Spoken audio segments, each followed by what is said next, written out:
안녕하세요. 새안에 빠지다의 DJ 민영입니다. 오늘도 여러분들의 사연 두 가지 준비되어 있는데요. 첫 번째 사연 시작하기 전에 구독과 좋아요도 꼭 눌러주세요. 그럼 오늘의 사연 함께 만나볼게요. 안녕하세요. 두 아이를 둔 엄마입니다.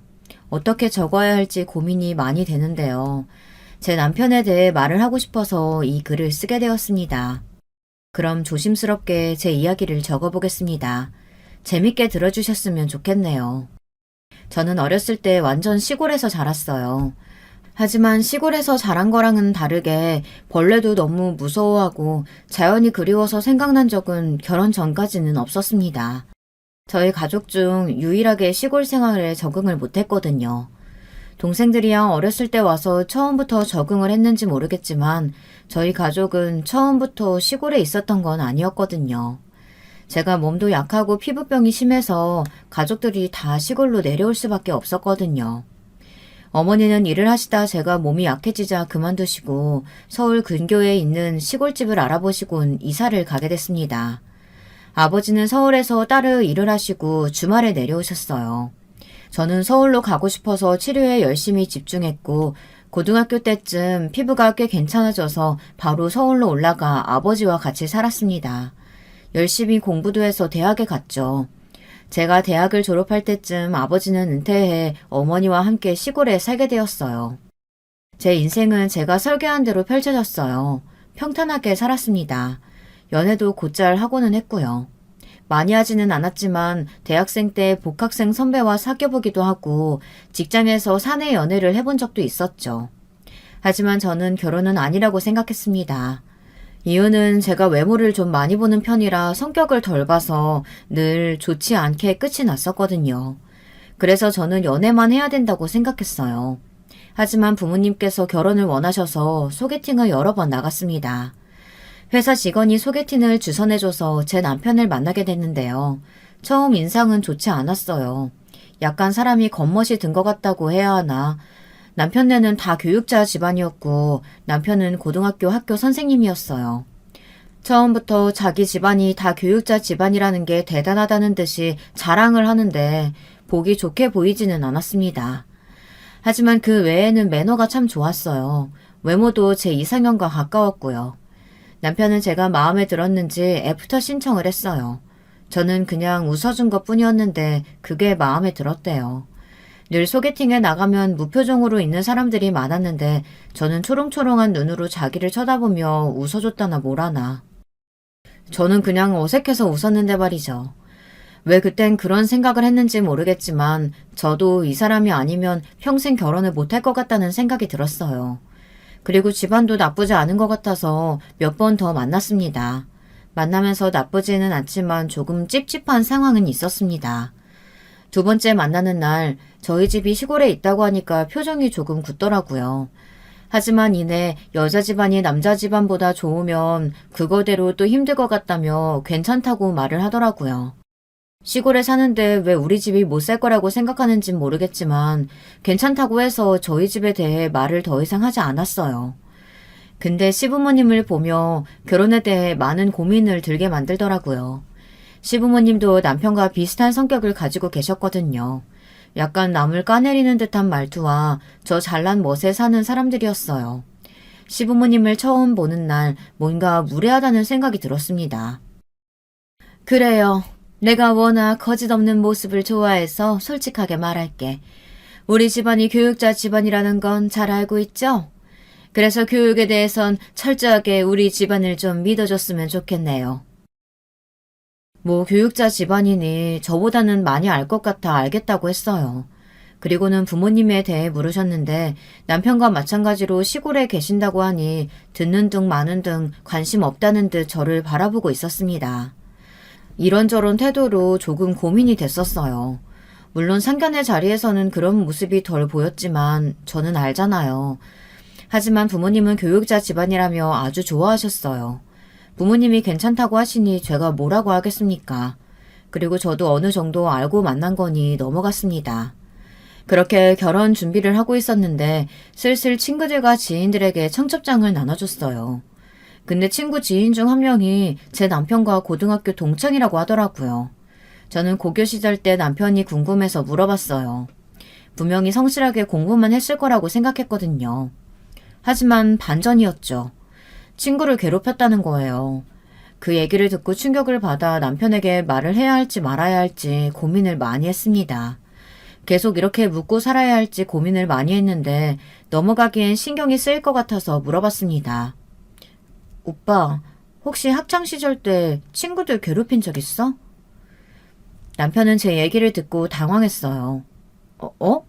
왜? 내가 선생님인데 친구들을 왜 괴롭히겠어? 뭐 어디서 들은 거라도 있어? 아니, 내 친구 지인 중에 오빠랑 동창이라고 하더라고. 궁금해서 물어봤는데 친구들을 괴롭혔다고 해서. 그거 내가 한 거 아니야. 남편이 어울렸던 친구들은 좀 놀던 친구들인데 그 친구들이 괴롭힌 거고 자기는 괜히 나섰다가 불이익을 당할까봐 가만히 있었대요. 그래도 그렇지. 괴롭힘 당하면 좀 말리지. 너는 애가 쓸데없이 착하더라. 막 심하게 괴롭힌 것도 아닌데 뭘 그래. 그리고 내 친구들이 때리기라도 했대. 그냥 말로 좀 욕도 하고 심부름도 하고 그랬던 것뿐이야. 그리고 그거 당한 애들 왜 당했는지 모르겠어? 다 이유가 있으니까 당하지. 그리고 걔네 아직도 만나. 심하면 얘네들이 우리랑 만나겠어? 그리고 내 친구들 그렇게 나쁜 애들도 아니고 다들 잘 사는 집안에서 태어나서 꽤 괜찮은 애들이라고. 남편의 말을 들으니 이 사람과 결혼하는 게 맞는지 의문이 생겼습니다. 하지만 다 지난 과거고 피해자들도 잘못이 있는 것 같아 넘어가기로 했어요. 이미 결혼식도 잡아두었고 이런 성격을 알고도 연애를 하기도 했고 이런 일로 파혼하는 건 아니라고 생각했어요. 어느 정도 사람이 흠이 있어도 넘어갈 수 있는 거잖아요. 하지만 이기적인 남편의 성격이 평생 흠이 될 줄은 몰랐습니다. 결혼 후 집들이 때문에 친구들을 부르려고 했는데 갑자기 제 초등학교 동창은 부르지 말라고 하는 겁니다. 그 친구는 저와 제일 친한 친구고 지금은 본인 남편과 함께 술 장사를 하고 있는데 술집에서 일하는 사람을 부르기가 그렇다고 말을 하더군요. 직업에 귀천이 어디 있나요? 다들 자기 일 열심히 하면 되는 거 아닌가요? 심지어 장사가 잘 돼서 친구들 중에도 돈도 제법 잘 버는 편에 속하는데 말이에요. 저는 제 소중한 친구인데 그럴 수 없다고 말을 했죠. 집들이를 하는 날 남편이 결국 사고를 치고 말았습니다. 제 친구가 집들이 선물로 스타일러를 선물해줬어요. 예전에 장난으로 스타일러를 갖고 싶다고 말했었는데 진짜로 선물을 해줬지 뭐예요. 근데 남편은 부담스럽게 이런 걸 선물로 줬다며 투덜거렸어요. 이 좁은 집이 더 좁아졌다며 인상을 쓰곤 돈 자랑하는 거냐며 제게 짜증을 내는 겁니다. 아니 넓은 평수는 아니지만 그래도 스타일러 하나 정도 둘 수 있는 공간은 충분했고 남편도 분명 스타일러가 있으면 좋을 것 같다고 생각했어요. 하지만 그리 여유롭지 않아 나중에 사기로 했었거든요. 신혼집은 부모님께 도움을 일절 받지 않기로 했기 때문에 넉넉한 편은 아니었어요. 남편네도 잘 사는 것 같고 저희 집도 어려운 편은 아니었지만 괜히 또 도움을 받고 한 소리 듣는 것보다는 저희 힘으로 올라가는 게 맞는 것 같아 그동안 모아온 돈으로 신혼집을 마련했습니다. 당신도 원했었으면서 왜 이렇게 불만을 피워? 아니 우리가 뭐 사달라고 한 것도 아닌데 부담스럽게 사주니까 마음이 불편하잖아.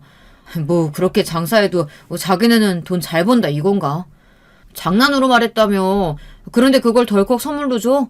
축의금도 그렇고 집들이 선물도 그렇고 사람을 기죽게 만들잖아. 제 남편은 친구가 자기 자존심을 건드린다며 말도 안 되는 소리를 했습니다. 제 친구가 축의금을 좀 크게 주기는 했어요. 제 친구는 어렸을 때 집안 형편이 어려웠는데 힘든 일이 있을 때마다 돈이 없어 제게 많이 빌렸거든요. 주변 사람들은 함부로 돈 빌려주는 거 아니라고 말했지만 정말 어쩔 수 없는 상황을 보면 빌려줄 수밖에 없었습니다. 그래서 그런가 그 친구는 저에게 늘 감사하다며 성공하고 나서는 늘 제게 맛있는 음식, 제가 필요한 것들, 선물들을 잘 사주고는 했어요. 제가 충분하다고 말을 해도 그 친구는 자기가 하고 싶어서 하는 거라며 부담 없이 받아주면 좋겠다고 말했죠. 하지만 남편은 이해할 수 없다며 제가 돈을 준 것도 아니고 빌려준 건데 그렇게까지 크게 선물을 하는 게 수상하다고 하더라고요.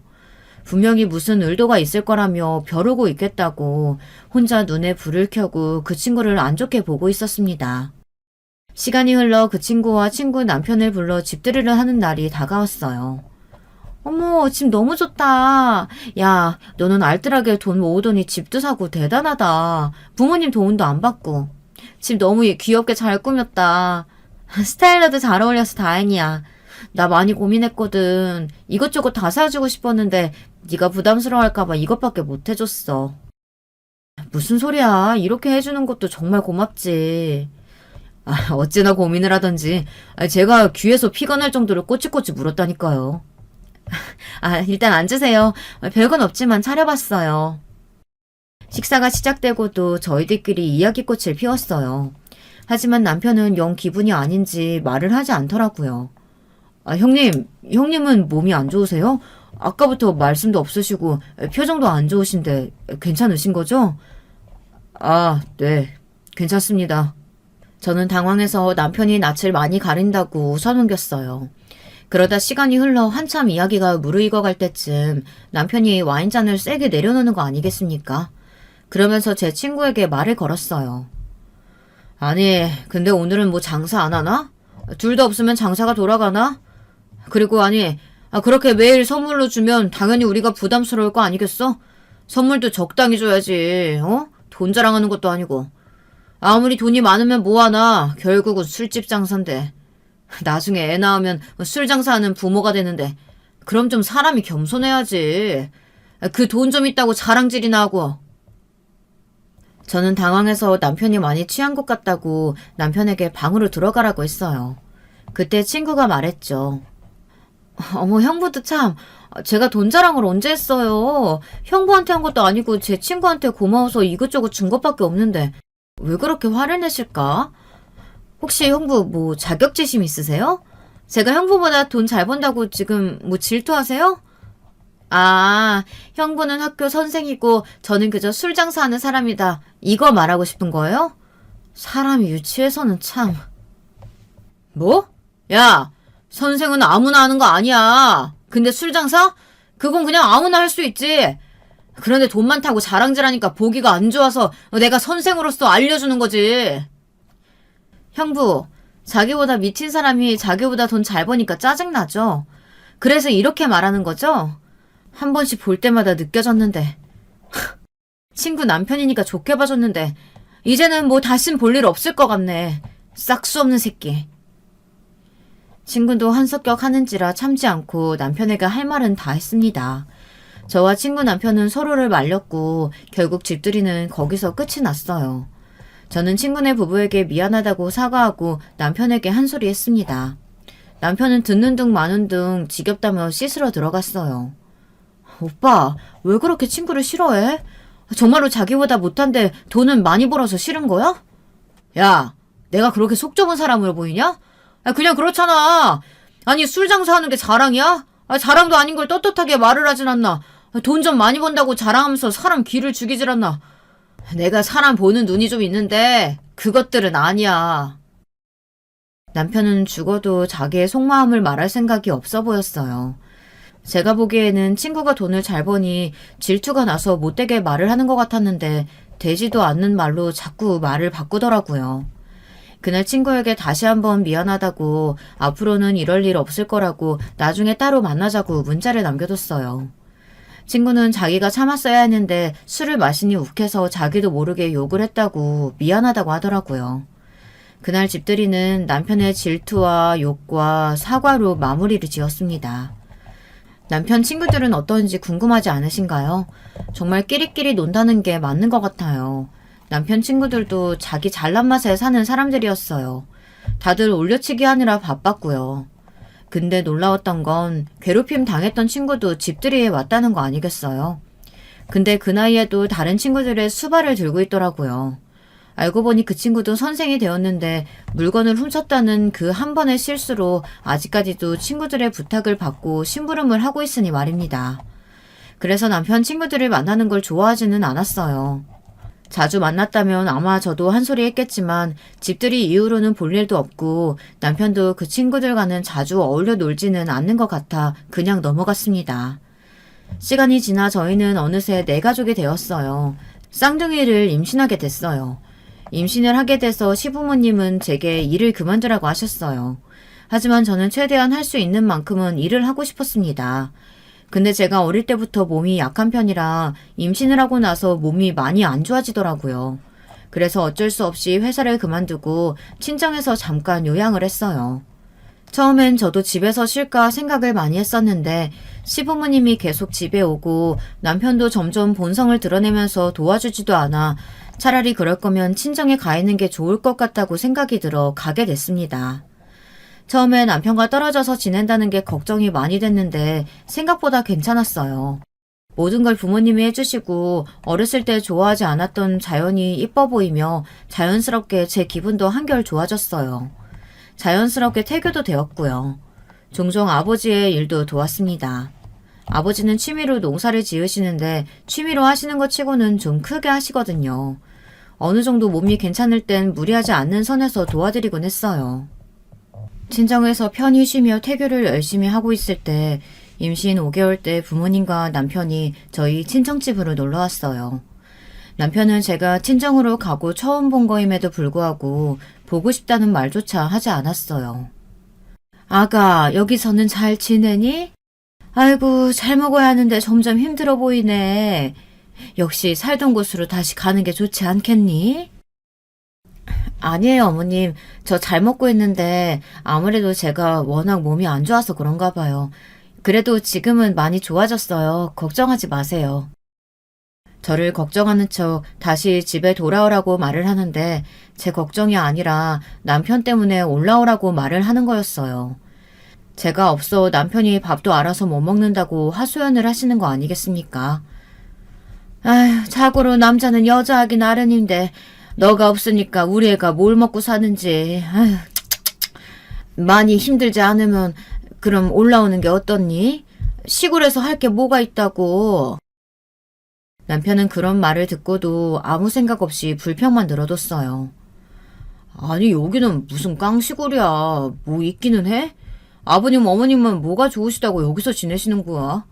아니, 뭐 시골이면 좀 넓게 마당도 넓게 집도 좀 넓게 지으시지. 돈 없는 집안은 다 이렇게 사는 건가? 남편은 시골에 저희 집이 있다고 하니 무슨 으리으리한 대저택을 생각을 했나 봅니다. 엄청 넓지는 않아도 5식구가 살 정도로 넉넉한데 남편은 궁시렁거리며 또 불만을 늘어놓았어요. 그리고 저희 집은 돈 없는 집이 아닌데 왜 자꾸 돈 없는 집안이라고 생각하는지 모르겠지만 굳이 부모님 재산을 말할 필요를 못 느껴 그냥 가만히 있었습니다. 저희 어머니가 잘 사는 집안이라 돈이 없지는 않았거든요. 아버지도 대기업에 다니시다 퇴직하신 건데 시부모와 남편은 일단 저희 부모님이 시골에 산다는 생각을 해서 돈이 없다고 생각하시는 것 같았어요. 그냥 물어보지를 않았어요. 그런데 결혼을 하게 된 것도 신기하죠. 그냥 이냥저냥 남편 성격이 그렇다 보니 결혼을 못할 것 같아 그나마 괜찮은 저를 고른 것 같았어요. 먼저 온다고 한 건 시부모님과 남편 쪽인데 와서 그렇게 불평을 하니 기분이 좋을 리가 있겠어요. 저희 부모님은 사돈 온다고 긴장을 해서 꼭두 새벽부터 닭을 잡고 나물도 캐서 정성껏 음식을 대접했는데 찝찝하다는 표정으로 드시니 기분이 좋지 않았습니다. 그리고 뭔가 모르게 무시하는 말투로 말을 하더라고요. 사돈은 참 좋으시겠어요. 이렇게 공기 좋은 곳에서 계속 사시니 세상 물정 모르시고 그저 행복하게 사는 것 같아 보기 좋네요. 저희는 매번 사람 많은 곳에 살다 보니 머리가 어찌나 아픈지. 아유, 그렇죠. 저는 저희 아이 어릴 때부터 와서 이제는 도시가 불편하던데요. 저는 이렇게 흙을 봐야 마음이 편하더라고요. 저희 남편도 그렇고요. 어머, 그래도 이 나이에 흙 만지는 건 좀 그렇지 않나요? 한평생 도시에서 자라서 그런지 아니면 나이가 들어서 그런지 앉아서 흙을 만지는 게 좀 그렇더라고요. 저는 뭐 집에서 그냥 클래식 틀어두고 티 한 잔 하면서 있는 게 마음이 편하던데. 안 그런가요? 아이고, 사돈은 참 교양이 있으시네요. 저희는 자연소리가 들리니까 자연소리 들으면서 막걸리 딱 한 잔 하면 하루의 피로가 날아가요. 이것도 나름 재미있답니다. 아이들 아빠가 막걸리 마시는 걸 참 좋아하는데 사돈도 오늘 한 잔 해보실래요? 아주 좋답니다. 교양은 무슨, 장모님이 더 교양 있죠. 그림도 그리시잖아요. 장모님은 참 세상 편하게 사시는 것 같아요. 그림 그리고 농사 짓고 이런 거 보면 괜히 공부했나 싶기도 하고요. 저희 집안은 평생 공부를 해와서 자유롭지는 못한 것 같거든요. 근데 평생 시골에서 자란 적이 없어서 이런 곳에 있으면 적응을 잘 할지 모르겠네요. 약간 없어 보이는 것 같기도 하고. 남편의 말에 욱해서 한 소리 하려고 했지만 어머니는 시어머니와 남편이 돌려서 말하는 걸 모르시는지 아무런 타격 없이 해맑게 말을 하더라고요.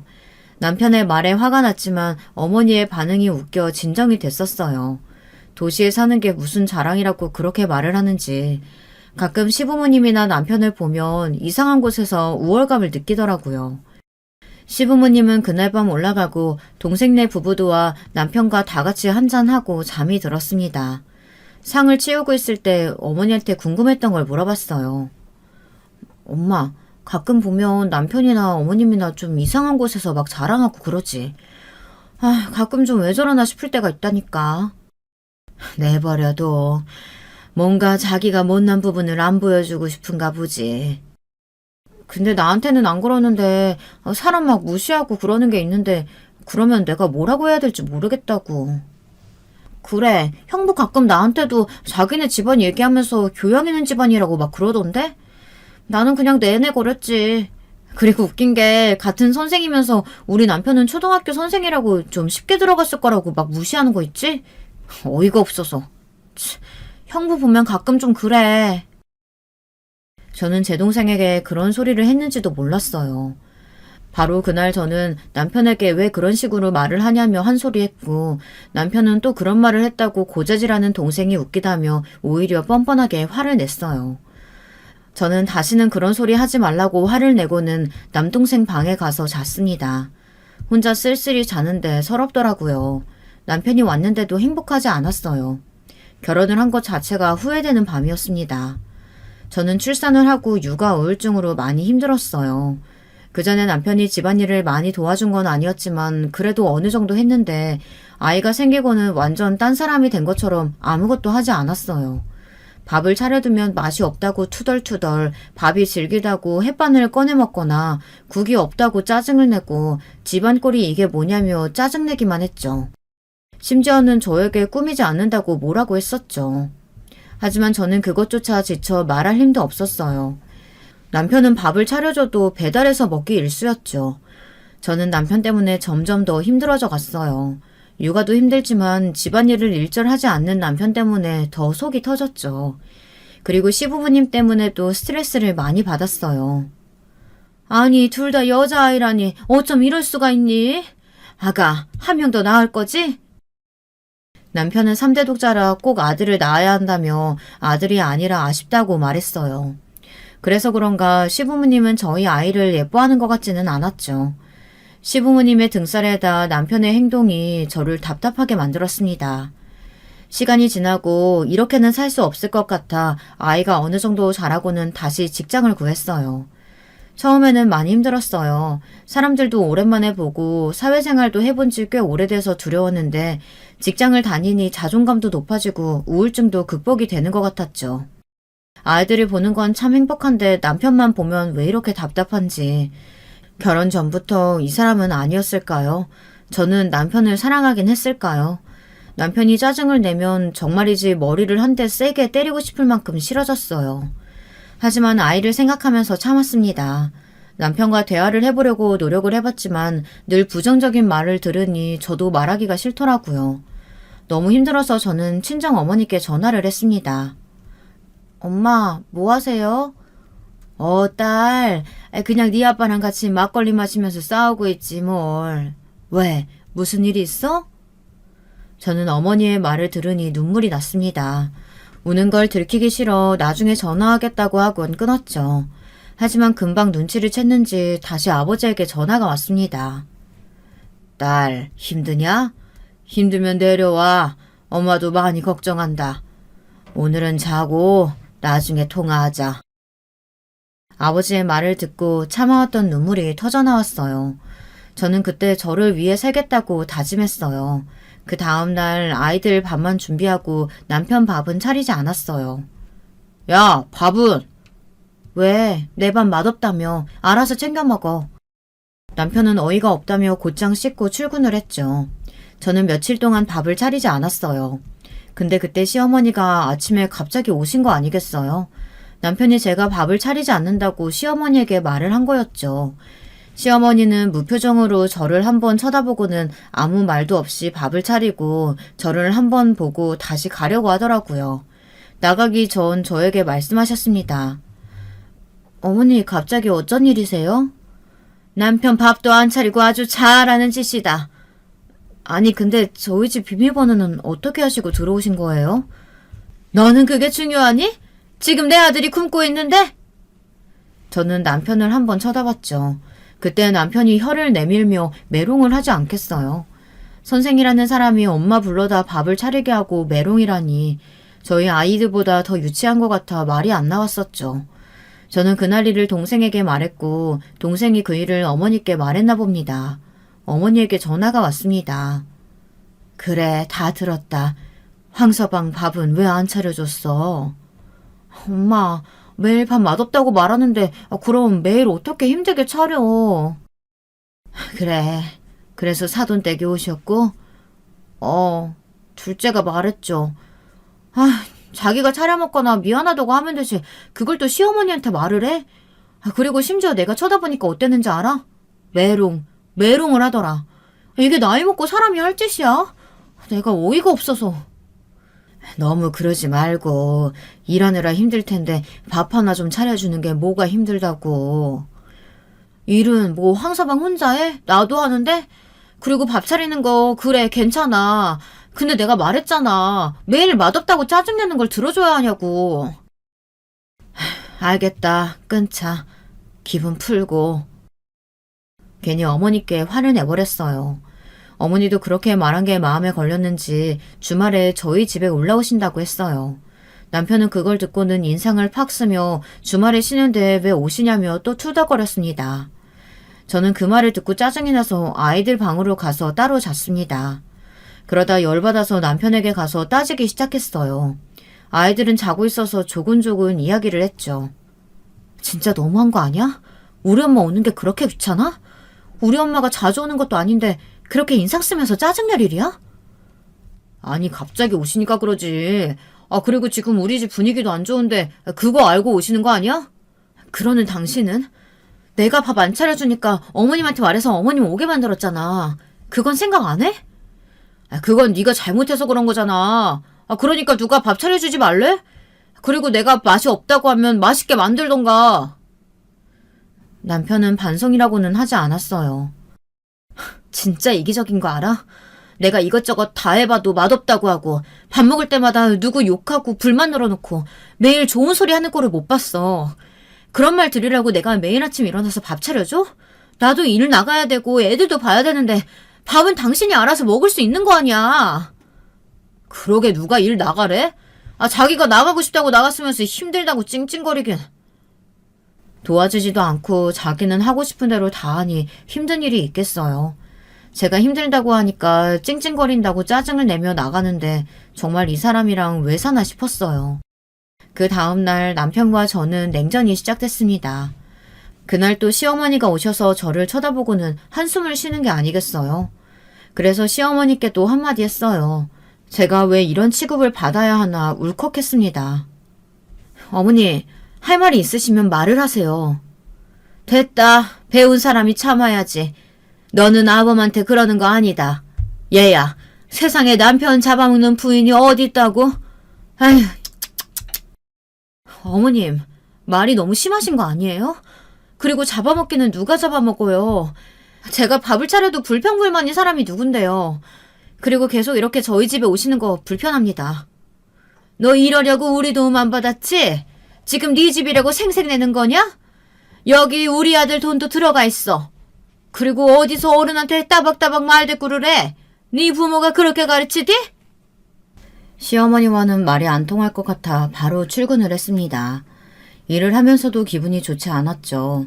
저는 어머니께 조금 일찍 올라올 수 없냐고 물어봤고 시어머니와 있었던 일을 솔직하게 털어놨어요. 다음날도 어김없이 시어머니는 비밀번호를 누르고 오셨고 저는 묵묵히 밥을 먹고 있었어요. 저는 끝까지 남편 밥을 차리지 않았습니다. 남편이 사과할 때까지 밥을 차릴 생각이 없었거든요. 그리고 기적처럼 저희 부모님이 비밀번호를 치고 들어오는 게 아니겠어요? 시어머니는 당황하며 인사를 했어요. 어머, 사돈도 계셨구나. 우리 딸이 너무 보고 싶어서 주말에 온다고 했는데 조금 일찍 왔네요. 사돈은 어쩐 일이세요? 아니, 갑자기 오셔서 당황했지 뭐예요. 그렇게 불쑥 오시는 애들이 놀라잖아요. 어머나, 뭐 저희 딸 집인데요, 뭐. 안 그래요? 사부인도 황서방 집이니 편하게 오시지 않나요? 아니 글쎄 요즘 황서방이 반찬 투정을 그렇게 한다고 해서 밥을 안 준다는 거 제가 사과하면 꼭 밥 챙겨주라고 말을 했거든요. 근데 아직도 사과를 안 한 것 같길래 황서방 밥도 못 챙겨 먹는 것 같아 제가 챙겨주려고 달려왔죠. 시어머니는 아무 말도 못하고 반찬만 가져다 주고 나가셨어요. 그날 저희 어머니가 오시지 않았다면 저는 또 잔소리를 듣고 있었을 거예요. 그리고 그 다음 날 일은 터지고 말았습니다. 남편은 저와 이야기를 하지 않았기 때문에 소파에서 망부석처럼 앉아 TV만 보고 있었어요. 어머니는 저희 가족을 위해 밥을 차리고 있었습니다. 황서방, 좀 먹어봐. 아이들과 저는 먼저 밥을 먹었어요. 역시 오랜만에 친정 어머니의 밥을 먹으니 힘이 났습니다. 남편도 냄새를 맡고 배가 고팠는지 바로 자리에 앉았어요. 근데 남편이 좋아하지 않는 나물들이 몇 개 있어서 입을 대지 않았는데 어머니가 먹어보라고 남편 밥 위에 올려뒀습니다. 그러자 남편은 인상을 쓰며 이런 건 안 먹는다며 빼더라고요. 장모님 죄송해요. 저 이런 거 안 먹습니다.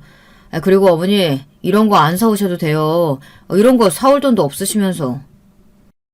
친정어머니는 그래도 몸에 좋은 거니 참고 먹어보라며 줬어요. 그리고 산 게 아니라 몸에 더 좋을 거라며 친정에서 길러 직접 들고 왔다고 하며 아예 나물과 함께 쌈을 싸서 남편에게 줬습니다. 남편은 오만상 인상을 쓰며 먹는데 어찌나 웃기던지 아이들도 남편의 모습을 보며 깔깔 웃었습니다. 밥을 다 먹고 집에서 쉬고 있다 TV에 중국집 먹방을 보며 아이들이 짜장면을 먹으러 가자고 하는 거 아니겠어요? 그래서 저녁은 짜장면을 시켜 먹게 되었어요. 아이들은 짜장면을 먹고 저는 짬뽕에 팔보채에 술 한 잔 곁들여 먹었어요. 한 잔, 두 잔 마시다 보니 저와 남편은 조금씩 취했어요. 저희 어머니는 워낙 술이 세셔서 끄떡도 없었고요. 야, 물! 남편은 저에게 물을 찾았고 그때 어머니가 일어나셔서 물을 가져다 줬어요. 장모님한테 시킨 건 아닌데 감사합니다, 장모님. 장모님, 근데 딸 교육을 어떻게 시킨 겁니까? 아니 밥도 안 챙겨줘. 저보고 알아서 하라는데 이게 말이 된다고 생각하세요? 남편은 참지 못하고 어머니께 또 한 소리를 하고 말았죠. 그때 어머니의 표정이 정말 무서웠습니다. 그 표정은 살면서 딱 한 번 본 표정이었어요. 저희 집은 재혼 가정인데 제 친아버지의 외도로 이혼을 하셨거든요. 외도 사실을 알았을 때 저도 같이 있었는데 그때의 어머니의 표정과 지금 표정이 정말 비슷했습니다. 또 저희 어머니가 제일 싫어하는 게 반말로 뭐를 시키는 건데 그게 예전에 저희 친아버지가 했던 행동과 비슷했거든요. 야, 술! 저희 친아버지의 기억을 말하라고 하면 늘 야, 술만 기억이 났어요. 늘 술, 물, 밥, 돈 이 말 한마디가 다였거든요. 그래서 지금도 그렇게 말하는 사람을 보면 화가 난다고 했어요. 근데 제 남편이 저에게 그런 말을 하고 있었던 거였죠. 분명히 어머니가 오시기 전에 말 조심하라고 단단히 일러뒀지만 술을 마셔서 그런가 숨기지 못하고 나오기 시작했어요. 남편은 어머니의 표정을 보지 못했는지 저를 치면서 소주를 가져오라고 시켰어요. 소주! 어머니는 그때 폭발하고 말았어요. 갑자기 팔부채를 엎어버렸어요. 이 싹퉁 바가지야. 네가 들고 와. 너 매일 우리 딸한테 그렇게 시켰어? 그러니까 애가 힘들어하지. 이 버릇없는 놈. 남편은 놀라운 어머니를 쳐다보고는 어머니에게 소리를 치고 나갔습니다. 아니 이게 무슨... 장모님 너무하시는 거 아닙니까? 제가 뭘 잘못했다고요. 남편이 자기 마누라한테 시킬 수도 있는 거지. 왜 제 잘못입니까? 엄마, 그만하세요. 당신도 그만해.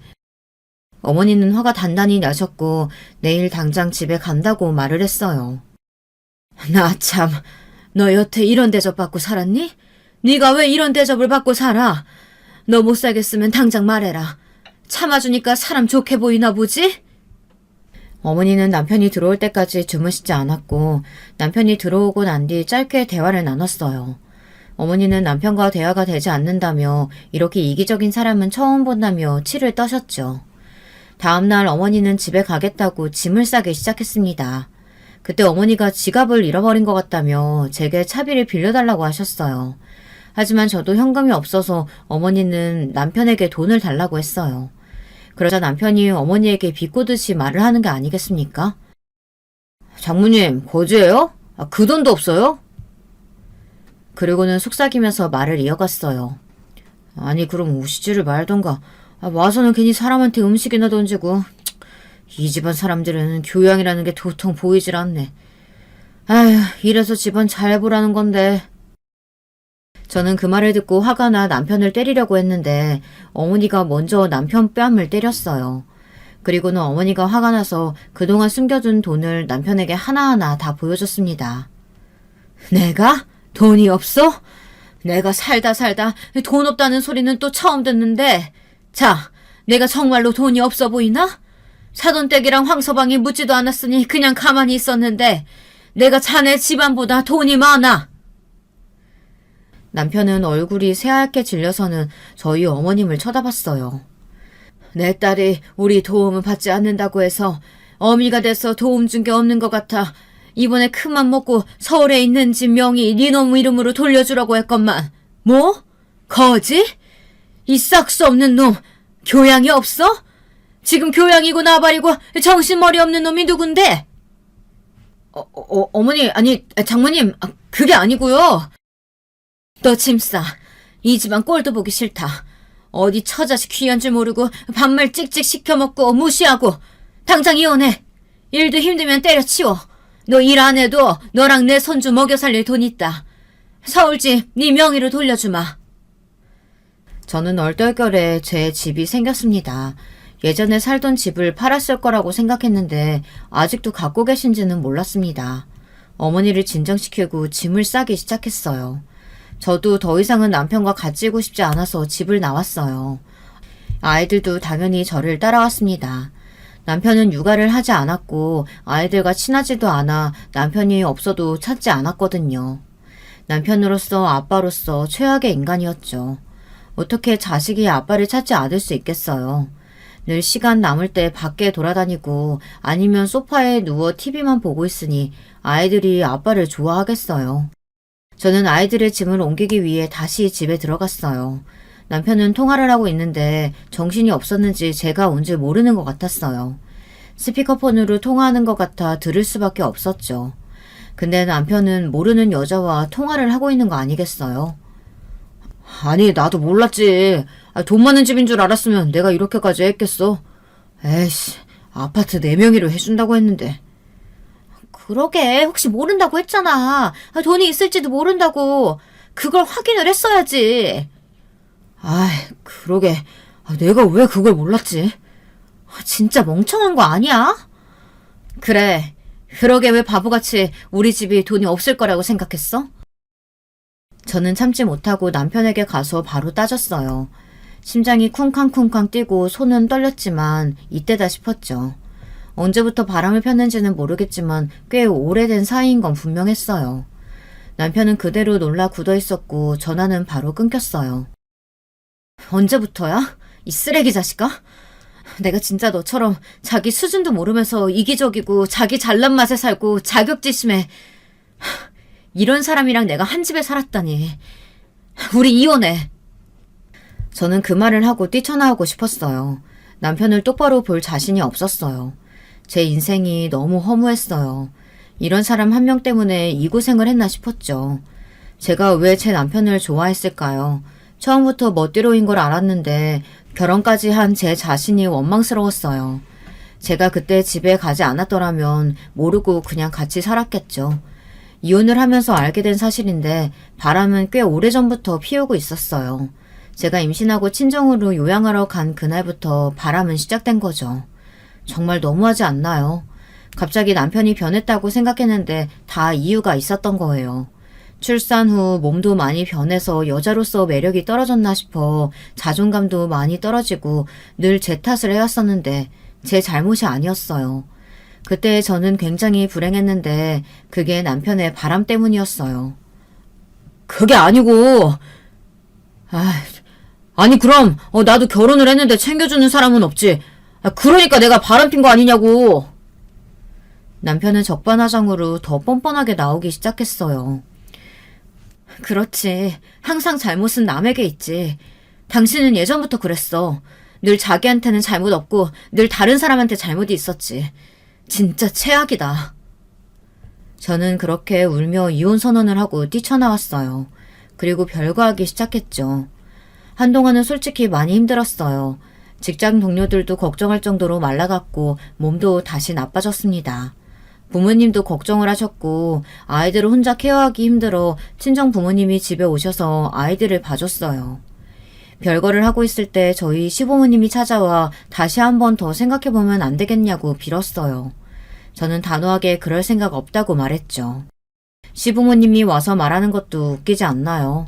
바람 피운 놈은 남편 놈인데 자기가 와서 무릎을 꿇어도 모자랄 판에 시부모가 와서 사정을 하는 꼴이 참 웃겼습니다.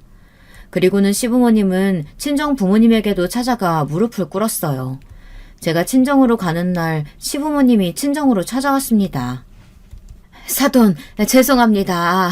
아가, 미안하다. 다시 한번 생각해보면 안 되겠니? 사돈, 저희가 다 자식을 잘못 키운 잘못입니다. 그러니 한 번만 용서해 주실 수 없을까요? 이미 지난 일이고 내 딸한테 하는 행동 보니 그냥 넘어갈 수가 없네요. 그래도 그 거지냐는 한마디 때문에 그러시는 건 좀 너무한 거 아닙니까? 지금 그 말 한마디 때문에 이혼 얘기가 나오는 것 같아요? 나 참, 그 새끼는 또 어떻게 얘기했길래. 새끼라뇨? 지금 귀한 제 자식한테 새끼라고 하셨어요? 네, 그쪽 귀한 자식이 바람도 피고 제 귀한 자식한테 시키기만 하고 무시하고 아주 환상의 콤비로 교양 있는 행동을 했더라고요. 그리고 어른한테 거지? 돈이 없냐고 물어보는 건 사돈네 교육 방식인가 보죠? 아니, 바람이라니 그건 또... 어머님, 아버님, 무슨 소리 들었는지 모르겠는데요. 저는 제 부모님 무시하는 사람이랑은 못 살겠고 또 제가 임신했을 때부터 바람을 폈다고 하는데 그런 사람이랑 도저히 같이 살 수가 없어요. 바람이라니? 나는 그런 소리는 듣지 못했다. 니년이 잘못 알고 그렇게 말하는 거 아니야? 이 양반이 지금 누구 보고 년년거리는 겁니까? 지금 내 귀한 딸한테 년? 아빠, 그만해요. 아버님, 제대로 듣고 말씀하세요. 그쪽 아들이 바람 폈다고, 친구랑 바람이 났다고요. 그리고 내가 아파트 못 받는다고 아쉬워하는 걸 그 여자한테 말하는 걸 다 들었어요. 아들이 그런 얘기는 안 하던가요? 시어머니는 그대로 쓰러졌습니다. 시부모님도 남편의 바람은 몰랐던 것 같았어요. 남편은 자기 유리한 대로 말을 했겠죠. 그래서 시부모님은 그 거지 발언으로 별거하게 된 거라고 생각을 했고요. 하지만 그걸로는 무릎을 꿇을 사람이 아닐 텐데 아파트를 못 받는다고 생각하니 아쉬워서 무릎을 꿇은 거겠죠. 남편이나 시부모나 똑같다고 생각했어요. 결국 돈이 아쉬워서 저한테 미안하다고 하시는 거 아니에요? 처음에 그렇게 무시하더니 왜요? 저희 엄마 통장 보니까 아쉽대요? 정말 너무 하시는 거 아니에요? 제가 말을 안 해서 그렇지 뭐만 하면 친정 무시하고 제 지인 무시하고 늘 제 생각은 뒷전이고 남편만 생각하고 멋대로 행동하시고 이제 와서 후회되세요? 시아버지는 아무 말도 하지 않았고 시어머니는 저를 노려보고 있었어요. 하나도 무섭지 않았어요. 저희 아이들에게 사랑도 주지 않고 자기 아들밖에 모르는 사람과 이제는 남이 된다는 생각을 하니 화가 나기는커녕 다 큰 어른이 돼서 저런 행동을 한다는 게 신기할 따름이었죠. 저는 결국 이혼을 하게 됐습니다. 남편놈의 바보 같은 행동과 시부모님의 행동 덕분에 저는 제 명의의 아파트도 얻고 자유를 얻었어요. 괜히 결혼했나 싶기는 했지만 결혼을 하지 않았더라면 예쁜 제 아이들을 보지도 못했겠죠.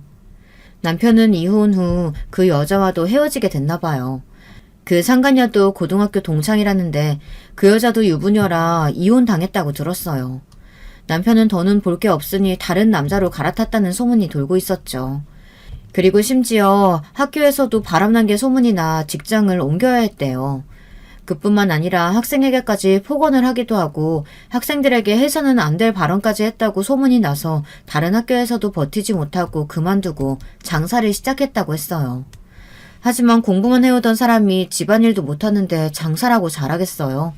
손에 물 한 방울 묻혀본 적 없는 사람인데 저는 시작과 동시에 망한다고 장담했어요. 남편은 친구 술집을 따라 비슷하게 가게를 만들어 오픈했어요. 그렇게 자신만만하게 장사를 시작했지만 쫄딱 망했죠. 장사는 아무나 할 수 있다고 말했으면서 망했으니 어찌나 속이 다 시원하던지. 공부방도 시작했지만 소문 때문에 학생 수는 없었고 겨우 먹고 살 정도만 된다고 했어요. 그러고는 결국 시댁에 얹혀 집에서도 안 나온다고 들었어요. 술집을 차리고 망했다고 들었을 때 초등학교 친구가 그 소식을 듣고는 남편을 찾아가 죽여놓겠다고 시댁에 찾아갔었어요. 둘 다 취해서는 저도 사리분별을 못하고 찾아갔어요. 야, 이 자식아! 너 그렇게 장사한다고 우리 무시하더니 꼴 좋다. 망해버리고.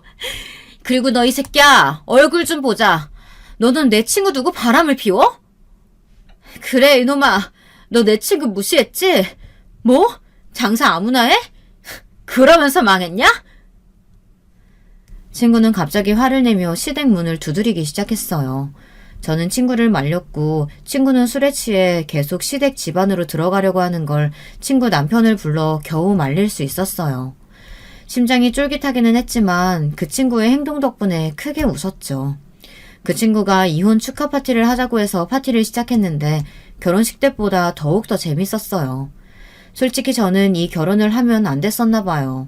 결혼식보다 이혼 파티가 더 재미있을 수 있을까요? 여러분도 성격이 맞지 않는다고 생각이 들면 결혼하지 마세요. 정말 이건 아닌 것 같네요. 심지어 이기적이고 자기밖에 모르는 사람들은 절대 변하지 않을 거예요. 물론 변할 수 있겠지만 드문 일이라는 생각이 드네요. 저는 이번 이혼을 겪고 이상형이 많이 변했습니다. 외모보다는 성격을 보게 되었고 배려심 많고 겸손하고 이해심 넓은 사람이 제 이상형이 됐어요. 정말 외모만 보고 결혼하는 건 아닌 것 같다는 생각이 드네요. 여기서 제 이야기를 끝마치겠습니다. 제 이야기 들어주셔서 감사해요. 여러분, 두 번째 사연 시작하기 전에 좋아요, 구독 꼭 눌러주실 거죠? 그럼 두 번째 사연 바로 시작합니다.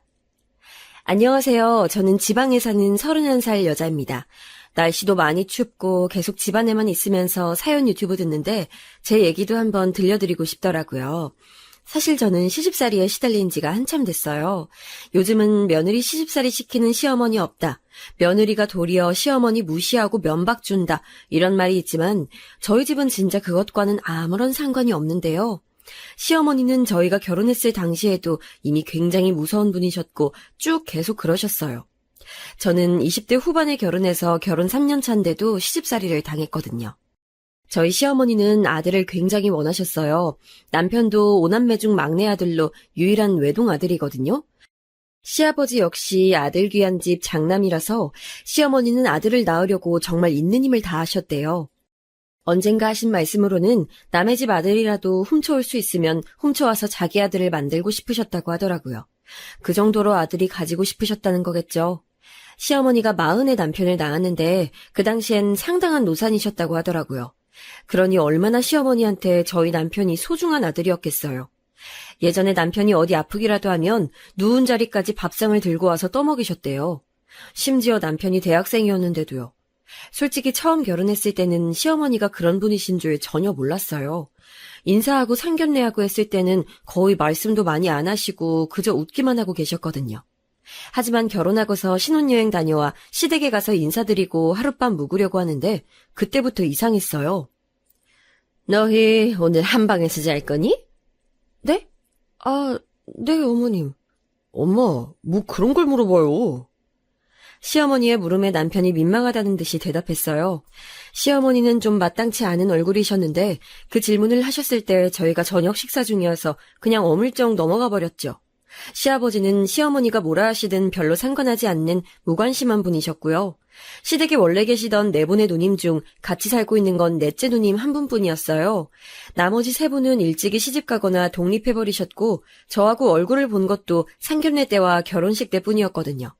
집하고 왕래가 잘 없으신 것 같았어요. 그런데 저녁을 먹고 제가 과일을 깎고 차를 끓여서 내가 함께 후식을 먹는데 시어머니가 또 그러시는 거예요. 얘들아, 너희 어느 방에서 잘 거니? 작은 방이요.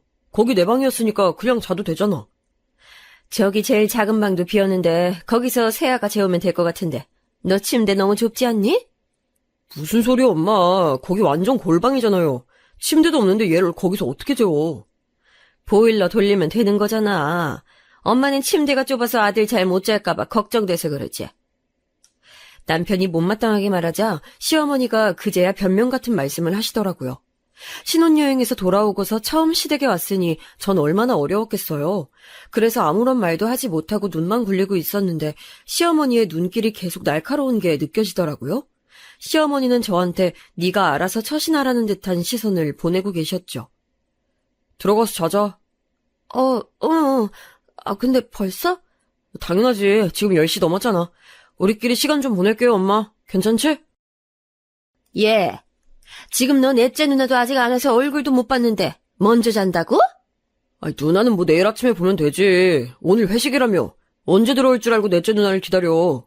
그래도 금방 오겠지. 아유, 엄마. 나 피곤해요. 저희 그냥 들어가 잘게요. 남편은 한숨을 쉬고는 피곤하다는 듯이 제 손을 잡고 작은 방으로 들어갔어요. 시댁에 있는 남편 방에는 두 번째 들어가 본 거였는데 작은 방이라는 게 시댁 안방보다 좀 작다는 뜻일 뿐이지 사실 그리 작은 방도 아니었어요. 시누이 방보다 남편의 방이 조금 작긴 한데 훨씬 따뜻하고 채광이 잘 되는 쪽이라고 하더라고요. 넷째 누나가 이 방 탐낸 지는 오래됐는데 내가 안 줬지 뭐. 나도 따뜻한 게 좋거든. 저쪽 방 많이 추워? 아예 북향이라 해가 거의 안 들거든. 베란다도 없이 홑겹벽이라서 우풍도 좀 세고. 아니 근데 누나가 거기다 질투가 많은 성격이라서 내 거 다 빼앗고 싶어 해서 더 그랬어.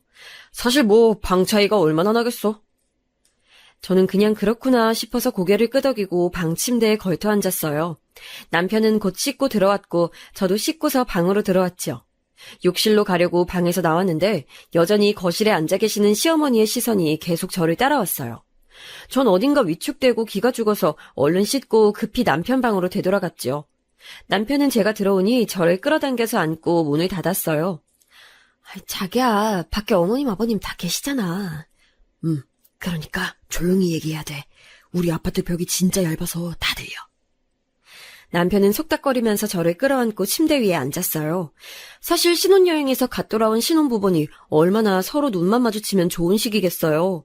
말 그대로 깨 떨어지는 때였죠. 남편과 저는 밖에 시부모님이 계신데도 그저 껴안고만 있어도 행복해서 서로 끌어안고 기대고 있었어요. 그러다가 저는 순간 욕실에 안경을 놓고 온 게 생각이 났죠. 전 눈이 나빠서 항상 렌즈 아니면 안경을 착용해야 했는데 오늘은 렌즈를 끼고 왔다가 씻으면서 뺀 후 안경을 쓰려고 안경도 욕실로 가져갔어요. 하지만 정작 빼고 나서는 안경을 잊어버린 거였죠. 잠깐만 자기야. 나 욕실에 안경 놓고 왔다. 잠깐 가지고 올게. 좀 이따 가면 안 돼? 지금 딱 좋은데. 그러다 잃어버리면 나 내일 아무것도 안 보여서 큰일 나. 잠깐만. 저는 조용히 남편한테 말하고서 일어섰어요. 남편이 아파트 벽이 얇다고 한 이후부터 제대로 소리내서 말을 하기도 꺼려지더라고요. 그래서 저는 발소리도 죽여서 문고리를 살짝 돌려 열었다가 깜짝 놀라서 외마디 비명을 질렀어요. 어머나! 아유... 열린 문 앞에 다름 아닌 시어머니가 계셨어요. 얼굴을 바짝 대고 계셨던 건지 제가 문을 열자 균형을 잃어서 비틀거리셨죠. 저는 너무 놀라서 굳어있는데 남편이 뒤에서 다가와 짜증을 부리더라고요. 아니 엄마 그것 좀 하지 말라니까요. 왜 자꾸 방에 귀를 대고 소리를 들어요? 나는 그냥 네가 어디 아플까봐 걱정이 돼서 그런 거지. 그거 진짜 좀 하지 말아요. 이 방에 나 혼자만도 아니고. 네가 예전엔 자다가 많이 아팠잖아. 난 그게 기억이 나서 항상 걱정이 돼 죽겠다. 시어머니는 다정하고 걱정스러운 어머니의 얼굴로 그렇게 말씀하시더라고요. 그런데 저는 소름이 돋아서 진저리가 쳐졌어요. 아니, 신혼부부가 같이 있는 방에 귀를 대고 듣는다는 게 대체 무슨 의미겠어요? 부부가 무슨 짓 하는지 알고 싶다는 거잖아요. 그러고서 시어머니는 짜증을 내는 남편한테 웃는 얼굴로 알았다, 알았다만 하시고서 안방으로 들어가 버리셨어요. 그때 정말 머릿속이 너무 복잡해지더라고요. 하지만 남편은 별일 아니라는 듯이 어깨만 으쓱했어요. 우리 엄마 자주 저래. 나 혼자 있을 때도 저래서 내가 화냈는데 잘 안 고쳐지더라고. 왜 그러시는 거야? 내가 예전에 자다가 아파서 끙끙 앓다가 아침에 응급실 간 적이 있는데 그때 충격을 받으셨는지 자주 밤에 보러 오셨어. 최근엔 안 그러셨는데 오늘 그러시네. 남편은 태연하게 말했지만 전 오싹했어요. 당시엔 경험이 없어서 명확하게 뭔진 몰랐지만 시어머니의 행동에서 앞날을 예감했던 것 같아요. 사실 남편이 이런 집안의 사람인진 정말 몰랐어요. 어쩌면 연애하면서도 남편의 됨됨이는 잘 몰랐던 것 같네요. 남편과 처음 만났던 건 대학 시절이었는데요. 20대 초중반 시절의 남편은 정말 근사하고 쿨한 성격의 남자였거든요. 저도 나름대로 예쁘다고 탁과에도 이름이 돌던 편이었지만 남편은 저보다 훨씬 여기저기 유명한 사람이었거든요. 사실 고등학교 3학년 남자애들 수능 보고 갓 입학하면 진짜 외모 관리할 틈이 없어서 진짜 별로인 애들 많잖아요. 그런데 남편은 기본적으로도 키도 크고 체격이 좋은 데다가 말끔하게 차려입어서 흔히 말하는 교회 오빠 같은 분위기였어요. 게다가 성격도 무던하고 장난스럽기도 해서 아주 동기며 선배 언니들이며 인기 폭발이었죠. 야, 영수 오늘 봤어? 아까 보니까 학관 앞에 있던데. 오늘도 탁과 선배 언니한테 잡혀있던데. 불쌍해. 언니들 맨날 돌아가면서 영수 잡고 밥 사주겠다고 하더라. 동기 친구들끼리 제 남편 얘기를 할 때면 항상 나오는 말들이었어요. 저는 좀 소심한 편이어서 당시 인기 폭발 동기였던 남편한테 다가가진 못하고 멀리서 바라보기만 했어요. 어차피 제가 사귀지도 못할 사람, 괜히 가까이 갔다가 마음만 상할까봐 미리 몸을 사렸죠. 그런데 어느 날 인문대 건물에서 강의를 듣고 나오는데 비가 갑자기 내리는 거예요. 저희 대학은 캠퍼스가 큰 편이라서 비가 내리면 우산 없이 나갈 수가 없었거든요. 책은 무겁고 든 건 또 많아서 제가 쩔쩔매면서 하늘을 바라보고 있는데 뒤에서 불쑥 목소리가 들리더라고요. 미영아, 너 우산 없어? 늘 비 온단 예보 있었는데 우산 안 가지고 나왔구나. 나도 방금 수업 들었어. 나 우산 있는데 같이 갈래? 고마워. 등 뒤에서 나타난 건 다름 아닌 남편이었어요.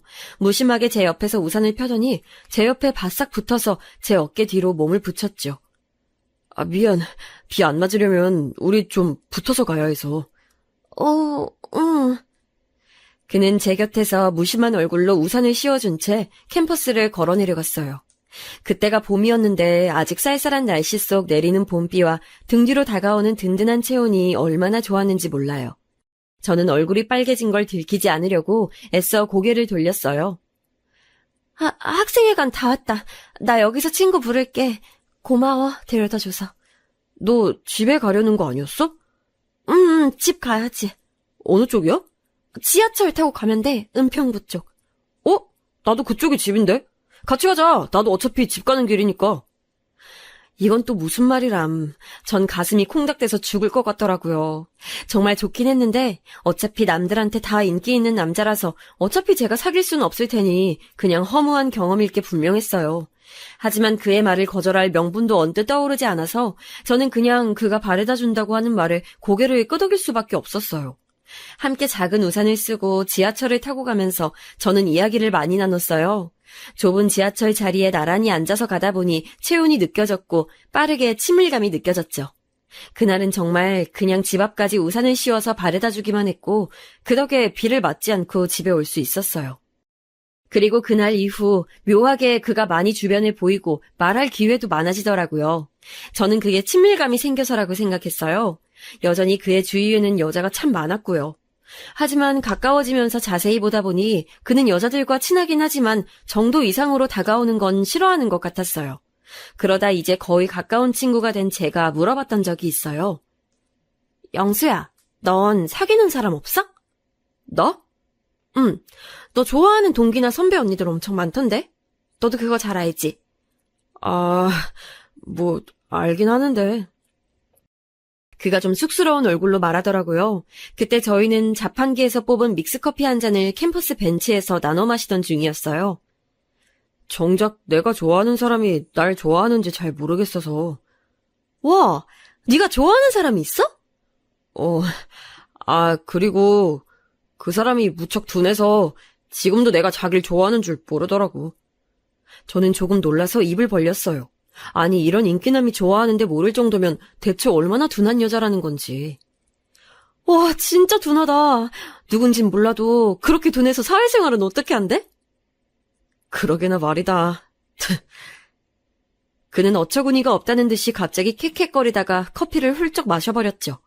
한참이나 말이 없다가 그는 뭔가 결심한 것처럼 저를 쳐다봤어요. 그 여잔 내가 비 오는 날 수업도 없는데 기다렸던 것도 모르더라고. 수업 없는데 그 사람 수업 끝내기 기다렸던 거야? 그리고 인문대에서 집까지 우산까지 씌워주고 일부러 옆에 다가갔는데도 그러더라고. 제가 아무리 둔해도 거기서부턴 어딘가 기시감이 들기 시작했죠. 제 얘기랑 너무 비슷했으니까요. 계속 옆에서 치대면서 가까이 다가가도 모르던데. 그래? 말로 안 하면 모르는 것 같아서 이제 말로 하려고. 그는 씩 웃었어요. 너 좋아해, 미영아. 지금도 기억이 나네요. 그때는 초여름이었고 햇빛은 따뜻하지만 바람이 시원하게 불어왔어요.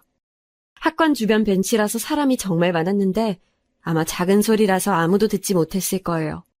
그렇게 사람이 많고 시끄러운데도 그의 한마디만은 정말 천둥처럼 크게 제 귓전을 울리더군요. 파릇파릇하게 돋아난 나뭇잎, 초여름의 그 설레는 공기. 나도 너 좋아해. 그리고 저는 학관의 많은 사람들 앞에서 큰 목청으로 이렇게 외쳐버렸죠.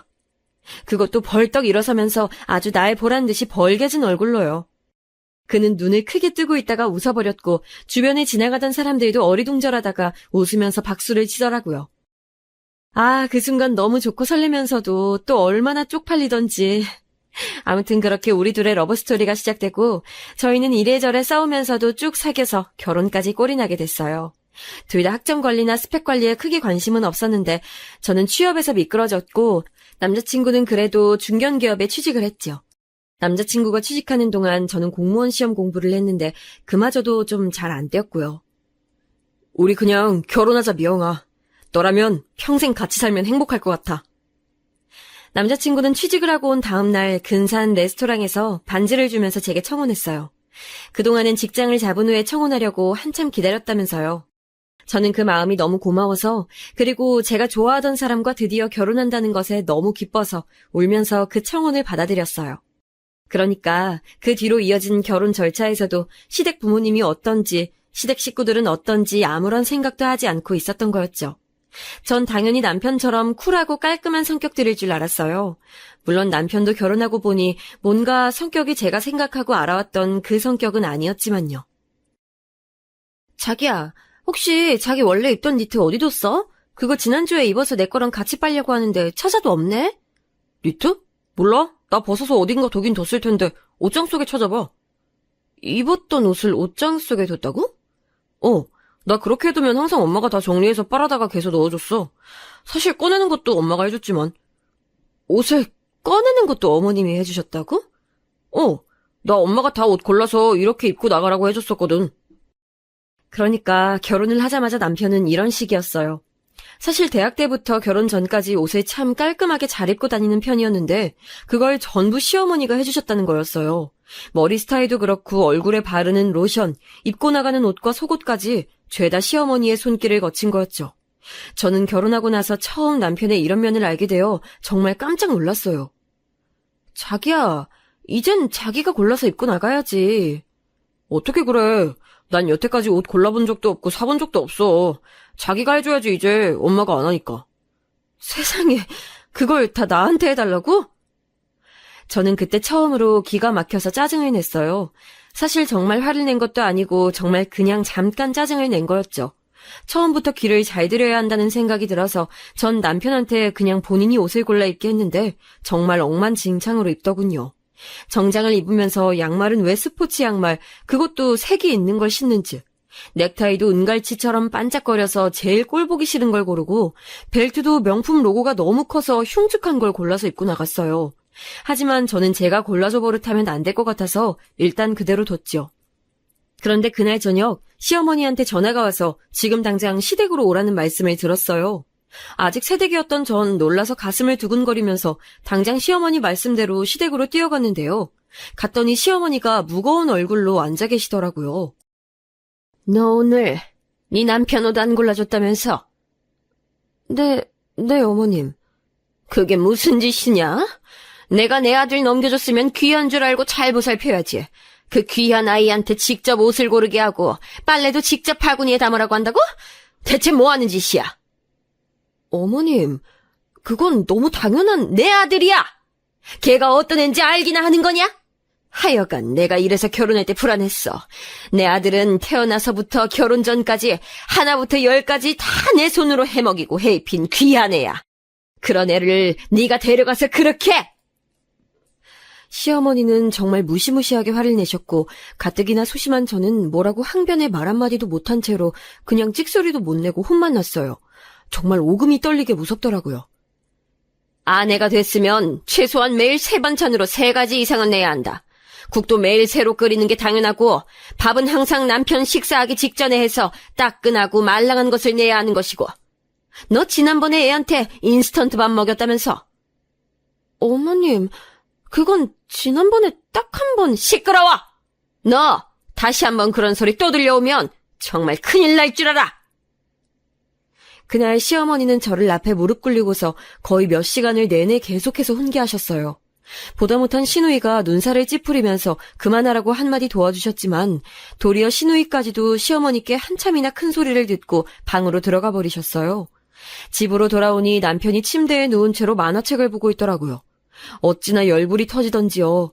제가 울면서 소파에 앉아서 꼼짝도 하지 않자 남편은 슬금슬금 다가오더니 위로를 냈어요. 사실 남편이 저를 정말 사랑하고 다정다감하긴 해서 말도 예쁘게 하고 잘해줄 땐 정말 잘해주거든요.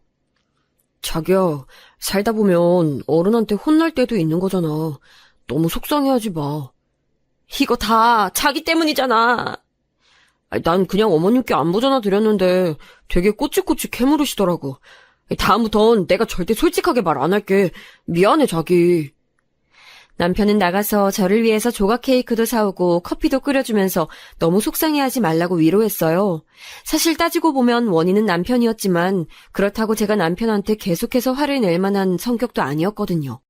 웃는 얼굴에 침 못 뱉는다고 그렇게 다정하게 구는 사람한테 모질게 굴지 못하는 게 당연했고요. 그렇게 신혼 때부터 저는 시어머니께 엄청나게 혼나면서 지내는 것이 일상이 됐어요. 시어머니는 제가 전업주부이니 시댁에 와서 일도 해야 한다면서 일주일에 3-4번을 부르셨고 저는 시댁에 가서도 설거지며 화장실 청소며 하면서 도와드리곤 했어요. 그러던 중 결혼한 지 1년도 지나지 않아서 저희한테 기쁜 소식이 들려왔죠. 바로 아이가 들어선 거였어요. 세상에, 정말 자기가 임신한 거구나. 고마워, 자기. 내가 정말 잘할게. 드디어 우리 아기 생겼어. 너무 좋아. 남편과 저는 기뻐서 어쩔 줄 몰라 했어요. 병원에서 나오는데 남편이 벌써 제 손을 잡고 조심해야 한다면서 호들갑을 떨어대더라고요. 조금 부끄러웠지만 남편이 절 소중하게 여겨주는 느낌은 절대 나쁘다고 할 수는 없었죠. 그래서 바로 집에 가자마자 시댁에 전화를 냈어요. 먼저 남편이 전화해서 알리고 그 후에 제가 전화를 바꿔받았는데요. 그런데 시어머니의 첫 마디가 이상했어요. 좋겠구나. 네, 어머님. 그 좋겠구나라는 말의 억양이 진심으로 축하하고 기뻐하시는 게 아니라 뭔가 질투 같은 게 느껴졌어요. 저는 아기가 생겼는데 왜 시어머니 기분이 별로 안 좋은 것 같은지 짐작할 수가 없더라고요. 시어머니나 말씀이 없으시더니 갑자기 툭 뱉으셨어요. 이제 정말로 내 아들 빼앗아가는구나, 네가. 네? 아니다. 그보다 병원에서 성별은 안 가르쳐주단? 성별이요? 아직 임신 초기인데 알 수 있을 리가 없었죠. 게다가 법적으로 알려줄 시기도 아니었고요. 제가 우물쭈물대고 있으니 시어머니가 너무너무 못마땅한 말투로 말씀하셨어요. 너 아들 낳아야 한다. 내가 어떻게 낳은 네 남편인데 여자애 낳으면 내 손주 아닌 셈 치겠어. 어머님. 임신 이야기로 나한테 다시 말 꺼내지 마. 아들인 거 확실해지고 난 다음에 말하자. 그리고 전화가 뚝 끊겼어요. 제가 전화기를 들고 멍하니 서 있으니까 남편이 왜 그러냐고 무슨 일이냐고 하더라고요. 제가 뭔가 서러워져서 어머님이 이러이렇게 말씀하셨다 하니 남편이 고개를 갸웃거렸어요. 아니 나한텐 되게 기쁘게 말씀하셨는데 자기한텐 그러셨다고? 그래, 옆에서 봤잖아. 아니, 난 엄마 목소리가 들리진 않았으니까. 암튼 우리 엄마 아들 좋아해서 그랬을 거야. 사실 나도 엄마가 정말 많이 고생해서 낳았으니까. 하긴 그 옛날에 누나만 넷을 쭉 낳고서 마지막으로 38의 아들을 낳았을 정도면 아들을 얼마나 좋아하셨는지 알만했죠. 남편은 그런 건 상관없다는 듯이 저한테 얼굴을 막 비볐어요. 난 아들 싫어. 딸이 좋아. 우리 딸 낳자. 너무 예쁠 것 같아. 하지만 그랬다가 나 쫓겨날지도 모르는데 어머님 정말 심각하셨단 말이야. 에이, 그걸 믿냐? 우리 엄마 말만 그렇지 절대 모질지 못하잖아. 그리고 우리 엄마가 너한테 뭐라 한다 해도 심각하게 생각하지 말고 그냥 한 귀로 듣고 한 귀로 흘려. 아니 뭐 어르신한테 다 맞춰드리려고 할 필요도 없어. 남편은 그렇게 말하면서 제 배 위에서 손을 뗄 줄을 몰랐어요. 하지만 저는 그때 처음으로 남편에 대한 불신이 생기더라고요. 아무래도 남편은 자기 엄마가 얼마나 아들을 편애하는지 그리고 얼마나 독점하고 싶어하는지 잘 모르는 것 같았어요. 그쯤 되니까 둔한 편인 저도 좀 알겠더라고요. 시어머니가 정말로 남편을 아들이자 애인처럼 생각한다는 것을요. 남편은 그저 시어머니가 좀 자기를 너무 예뻐해서 자기 닮은 손자를 갖고 싶어 한다는 투로만 말했어요. 그리고 저도 당연히 그 정도는 넘길 수 있다고 믿는 것 같았죠. 그렇게 싫은 말씀을 하시는데 내가 어떻게 넘겨. 직접 들어보면 스트레스 진짜 장난 아니야. 뭘 그렇게까지. 우리 누나들은 그것보다 10배는 더 심하게 듣고 자랐어. 정말? 그래. 누나들은 진짜 엄마한테 험한 말 많이 듣고 자랐거든. 그래서인가? 독립들을 일찍 했지만 넷째 누나도 곧 나갈 거라고 하더라고. 엄마도 맨날 넷째 누나 보기 싫다고 하고. 그거에 비하면 자기는 진짜 공주 대접받는 거라며 남편은 속편한 소리를 내댔어요. 저는 시어머니가 이해가지 않아서 머리가 지끈거리더라고요. 아니 아들을 아무리 예뻐하셔도 그렇지 딸들도 다 자식인데 말이죠. 제가 지금 임신한 아이가 아들일지 딸일지 모르는 상황에서 너무 골치가 아프더라고요. 얼마 후 알게 된 아이의 성별은 딸이었죠. 저는 차마 무서워서 시어머니께 말씀을 못 드리고 있었는데 남편이 입방정을 떨어서 아시게 됐어요. 저는 그날 시댁에 불려가서 무척 안 좋은 소리를 들었고 시아버지도 못마땅하게 다음번에는 꼭 아들 낳아라 하는 말씀을 하셨어요. 아니 지금 세상에도 이렇게 아들 낳으라는 말씀을 하시는 집이 있다니 놀라울 뿐이었죠. 하지만 남편도 그게 당연하다는 듯이 굴어서 전 제가 이상한 건 줄 알았어요. 이번에 딸 낳고 아들 낳으면 되잖아. 너무 걱정하지 마. 그게 내 맘처럼 되는 게 아니잖아. 아이 뭐 그 정도 안 되겠어. 딸이 얼마나 예쁜데. 또 딸 낳아도 되지 뭐. 남편은 사실 아이들의 성별에 별다른 관심이 없다는 쪽에 가까웠어요. 출산을 하고 보니 너무 예쁘고 사랑스러운 아가라서 저는 딸의 존재 그 자체로 위로를 받았지만 시어머니는 그게 아니셨나 봐요. 나중에 제게 와서도 시댁 부모님은 별다르게 기쁘지 않은 표정으로 앉아만 있다가 가셨어요. 제게 괜찮냐고 물어보시지도 않았죠. 남편은 그런 분위기에서도 그리 상관없다는 표정으로 있다가 담배만 피러 왔다 갔다 했고 저는 시부모님 앞에서 기가 죽어서 앉아 있었어요. 출산하고 회복도 다 되지 않아서 몸은 힘들어 죽겠는데 기죽어서 있으려니 죽겠더라고요. 다음번엔 꼭 아들 낳아라. 네, 어머님. 두 분은 그 말만 남기시고 댁으로 돌아가셨어요. 그렇지 않아도 구박덩이 같은 느낌이었는데 그게 아주 새로운 레벨로 진화한 것 같더라고요. 그리고 첫째 아이의 육아가 시작되었죠. 첫째 육아는 정말 지옥 같았어요. 아가가 순하기는 했는데 손에서 내려놓기만 하면 밤새 울기 시작해서 도저히 잠을 잘 수가 없었죠. 저와 남편은 번갈아 가면서 아기를 안고 밤을 지새웠고 아침이 되면 남편은 절반쯤 자는 채로 출근을 했어요. 저는 그 순간부터 독박 육아의 시작이었고요. 그런데 어느 날 저녁 때쯤이었어요. 누군가가 초인종을 눌러서 남편인가 하고 반갑게 봤더니 시어머니시더라고요. 너 요즘 애비한테 밤에 애 보게 시킨다면서. 아니에요, 어머님. 시키는 게 아니라 그냥 그이가 직접 하겠다고 나서서. 거짓말하지 마라. 오늘 전화통화했어. 밤새 애 안고 있느라 잠을 통 못 자서 죽겠다고 하더구나. 안 그럼 네가 못 잔다고 하던데. 넌 대체 생각이 있는 애니 없는 애니? 그러게요, 어머님. 시끄러워! 출근하는 남편 재워주려면 다른 방이라도 가서 애랑 같이 처박혀야지. 아들도 아니고 기껏 딸 낳아놓고 무슨 유세야 대체? 시어머니는 제게 날카롭게 쏘아붙이셨어요. 저는 육아로 너무 몸이 힘든데 이렇게 싫은 소리를 대놓고 들으니 서러워져서 눈물이 쏟아져 나왔죠. 제가 울자 시어머니가 기가 막히다는 듯이 말씀하시더라고요. 얘 봐라, 세상에. 야, 누가 보면 내가 너 잡은 줄 알겠다. 내가 시어미로서 할 수 있는 말을 하는 건데 대체 왜 울어? 어머님, 저는 정말로 열심히 애 키워보려고. 시어머니는 더 화를 내려고 저를 노려보시다가 그대로 돌아서 나가버리셨어요. 그런데 그때 바깥에서 남편이 퇴근하는 소리가 들려왔죠. 아파트 현관문 바깥에서 딱 마주쳤는지 시어머니는 남편하고 더없이 반갑게 인사하고 뭐라고 꼬셨는지 그대로 남편을 끌고 엘리베이터를 탄 채 내려가는 소리가 들려왔어요. 저는 방에 들어가서 잠든 어린 딸을 끌어안고서 한참이나 울었죠. 밤에 돌아온 남편은 눈이 퉁퉁 부은 저를 보고 깜짝 놀라더라고요. 당신 눈이 왜 그래? 여보, 나 정말 너무 힘들어. 오늘 어머님이 오셔서 뭐라 하셨는지 알아? 아, 엄마 문 밖에서 만나서 저녁 먹고 들어왔어. 엄마가 너 육아하는 거 도와주러 오셨다고 했는데? 아니야, 그런 거 아니야. 저는 남편한테 안겨서 한참 울었어요. 자초지종을 들은 남편은 그제야 좀 심각한 얼굴이 되어서 그 자리에서 시어머니한테 전화를 냈어요.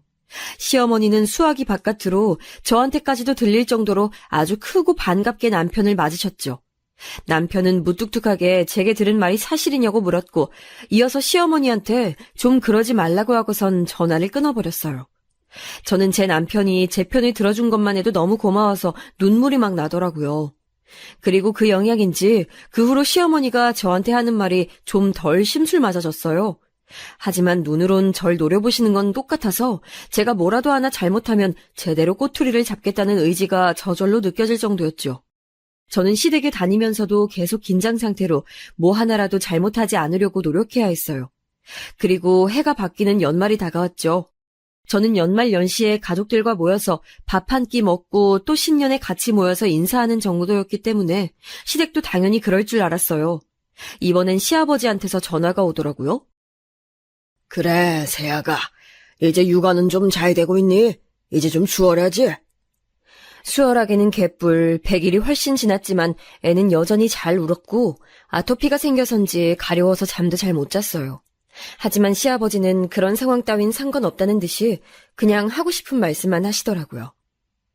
그래, 이제 새해지 않니? 신정에 우리 가족 항상 해돋이 보러 산에 오른단다. 온 가족이 다 같이 가니까 너 꼭 와야 한다. 네? 산이요? 어느 산을? 우리 동네에 있는 산 있지? 그렇게 높진 않아. 겨우 300m인가 그 정도일 거다. 둘레길 좀 걷고 해돋이 보러 가는 거다. 애도 있는데 이게 대체 무슨 소린가 싶어서 머리가 아프더라고요. 아버님, 저 우리 아가도 있는데 저는 가기가 좀 힘들지 않을까요? 애? 친정에 맡겨라. 멀쩡히 친정도 있는 애가 넌 왜 매일 애 핑계만 대는 거냐? 핑계가 아니라 아버님. 시끄럽고 일출은 오전 7시 40분이다. 산 올라가는데 둘레길까지 하면 대략 1시간 반 걸리니까 6시까지 우리 집으로 와서 기다려라. 6시라뇨, 아버님? 하지만 제 말은 제대로 듣지도 않으신 채 아버님은 전화를 끊어버리셨어요. 정말 미치겠더라고요. 아니, 아가도 있는데 며느리한테 곧장 새해 해돋이 보러 새벽 6시까지 오라니요. 남편이 퇴근하고서 제가 너무 답답해서 하소연을 하고 난리를 쳤는데도 남편은 좀 피곤하다는 듯이 고개를 저었어요. 하루 정도는 좀 맡겨라 그냥. 그냥 아침 잠깐만 우리 부모님 비위 맞춰드리면 되는 건데 되게 쨍얼대네. 남편은 그날따라 피곤한 일이 있었던 건지 제 말을 제대로 듣지도 않고 그냥 돌아누워서 자버렸어요. 솔직히 그때는 정말 좀 서럽더라고요. 그리고 며칠 뒤 1월 1일이 됐어요. 저는 전날 친정 부모님께 사정해서 아가를 맡기고 남편과 함께 5시부터 깨어나서 차를 탔죠. 6시까지는 시댁에 도착해야 했으니까요. 남편은 며칠 전 제게 신경질을 냈던 게 미안했던지 차를 타고 가면서 여러 가지로 제 마음을 풀어주려고 노력했어요. 그런데 그땐 전 정말 마음이 많이 상해서 남편을 제대로 쳐다보지도 않았고 굳이 대화를 하려고도 하지 않았죠. 너무 걱정하지 마, 자기야. 그 산 진짜 낮고 하여튼 그냥 산책로에 더 가까워. 해돋이를 대체 왜 보신다는 거야? 우리 집 맨날 해왔거든. 근데 새벽에 나가는 거 나도 좀 피곤하긴 하다. 일에 찌들어 사는 남편도 조금 짜증스럽게 말했어요. 사실 우리 집 해돋이 계속 보러 가긴 했는데 나 대학생 때부턴 그냥 가고 싶으면 가고 말면 말라고 하긴 하셨거든? 그런데 이번엔 자기하고 나하고 결혼했다고 꼭 오라고 하시는 건가 봐. 귀찮네. 추운 겨울에 새벽 찬바람 마시면서 나와 운전을 해서 가고 있으려니 남편도 힘들었던 모양이었어요. 저는 남편의 말을 듣고 더 시부모님에게 화가 나고 짜증스러워서 견딜 수가 없어졌지요. 하지만 다 참고 어찌저찌 시댁까지 가자 시부모님이 그제야 자리에서 일어나서 나오시더라고요. 저희는 6시에 딱 도착했는데도 시부모님을 30분이나 더 기다렸어요. 괜찮아. 좀 늦어도. 어차피 둘레길 안 걷고 곧장 올라가면 시간 딱 맞다. 시아버지는 태연하게 말씀하시면서 세수도 안 한 얼굴로 먼저 걸음을 옮기시더군요. 저는 너무 어이가 없어서 앞장서는 시아버지와 남편의 뒤를 따라갔어요. 형님은 안 나오세요? 걔는 요새 내가 뭐 말만 하면 잡아먹을 듯이 굴어서 아주 말도 하기 싫다. 그리고 사실 새해 해돋이 같은 건 집안 남자들이 가서 보면 집안이 다 평화롭게 잘 돌아가는 거야. 여자가 뭔 소용이니? 시어머니의 말씀에 저는 속으로 생각했죠.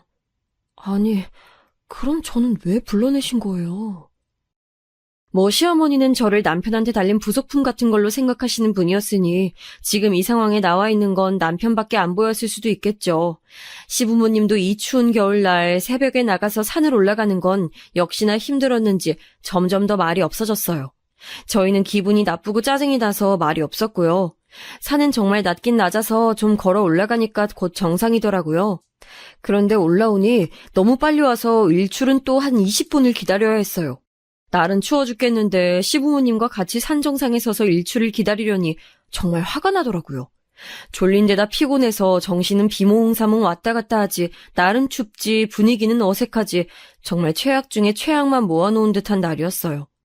발이 어는 것 같아서 동동 구르면서 멀거니 하늘을 쳐다보면서 20분을 기다리고 있으려니까 점차 그래도 하늘 저쪽으로 동이 터오더라고요. 저는 그 시커먼 하늘 너머로 해가 떠오르는 붉은 기운이 뻗어 올라오는 걸 보면서 그래도 쥐구멍에 볕들 날이 있을 테니 내 인생에도 그런 날이 오지 않을까 싶었어요. 소원 빌어라 소원. 너 남편 건강하고 시아버지 건강하고 아들 낳게 해달라고 빌어 얼른. 시어머니가 저를 뒤에서 툭 치고선 시아버지 곁으로 가서 손을 모으고 눈을 감으셨어요. 저는 조금 떨어진 곳으로 와서 손을 모으고서 무슨 소원을 빌까 고민했지요. 근데 그 상황에 진짜 소원 빌 거는 한 가지밖에 없더라고요. 빨리 저 늙은 년 뒤지게 해주세요. 시어머니는 시아버지와 같이 저 뒤에 있었고 남편은 어디 갔는지 모르겠었어요. 저는 잠깐 손을 꽉 잡고 있다가 눈도 꽉 감았어요. 진짜 이대로는 못 살겠어요. 제발 새해에는 시애미 좀 안 보고 살 수 있게 좀 뒤지게 해달라고요. 진짜 이러다가는 내가 뒤지겠어요. 소리내서 빌어야 더 잘 먹힐 것 같아서 저는 중얼중얼하면서 소원을 빌었죠. 저 너머로 거대하게 떠오르는 새해 첫날의 햇빛이 붉게 비쳤어요. 저는 눈을 뜨고서 그 햇빛을 보면서 뿌듯하게 웃었죠. 소리까지 내서 소원을 빌었더니 진짜 이루어질 것 같더라고요. 뭔가 오늘 아침 고생한 보람도 느껴지는 것 같아서 기분이 너무 좋았어요. 너 지금 뭐라고 했니? 그때 바로 뒤에서 시어머니 말소리가 들려오기 전까진 아주 좋았죠. 저는 순간 머리끝이 쭈뼛 서서 뒤를 돌아봤는데 거기에 얼굴이 불그락 푸르락 하고 있는 시어머니가 있더라고요. 시어머니는 부들부들 떨면서 저를 손가락으로 가리켰어요. 너 대체 지금 뭐라고 했어? 늙은 년 뒤지게 해달라고? 늙은 시애미 죽게 해달라는 걸 지금 이 새 소원이라고 빈 거니? 어머님, 그게 아니라. 그게 아니긴 뭐가 아니야! 여보! 얘야!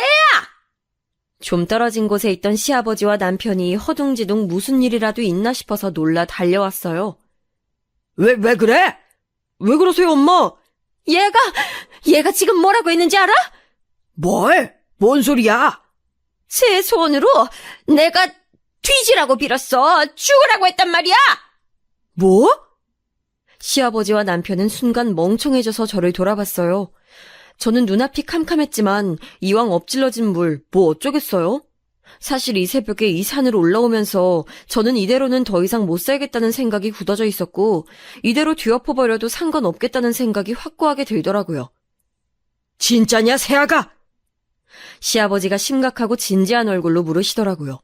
진짜라니까 왜 내 말을 안 믿고 쟤한테 물어? 어허, 가만히 있어요. 잘못 들었을 수도 있잖아. 맞아요. 제가 그랬어요. 뭐? 자기야, 그게 무슨 소리야? 시아버지가 숨을 들이키고 남편이 놀라서 물었어요. 저는 뻔뻔한 표정을 한 채 턱을 들고서 말했죠. 나 시어머니 돌아가시게 해달라고 새해 일출에 빌었어요. 뭐, 안 될 거 있어요? 뭐라고? 아니, 그게 무슨 말이야? 그럼 내가 이걸 계속 참고 있어야 해요? 이 횡포를? 남편과 시아버지의 목청이 높아지자 저 역시 목소리가 커졌죠. 저는 너무 쌓인 게 많아서 속에서 우라통이 터지더라고요. 내가 지금 얼마나 참고 있는데! 지금 이 조선시대야 뭐야? 무슨 결혼하고서 노비 들였어요? 아니, 노비라도 먹이고 입히면서라도 일을 시키지 이건 노비도 아니야! 아니, 새아가! 그놈의 새아가 소리 좀 집어쳐요. 내가 좋아서 참고 사는 줄 알아? 내가 애를 낳았으니 참고 사는 거지. 아니었으면 당신들 아들 데리고 살 가치도 없어. 제가 소리를 바락거리면서 지르자 저를 윽박지르려던 시어머니나 시아버지도 당황해서 물러서고 남편도 뭐라 할 말을 못 꺼내더군요. 나도 우리 집에선 귀한 딸이야. 니네 아들만 귀한 아들 아니야. 그래놓고 뭐 어째?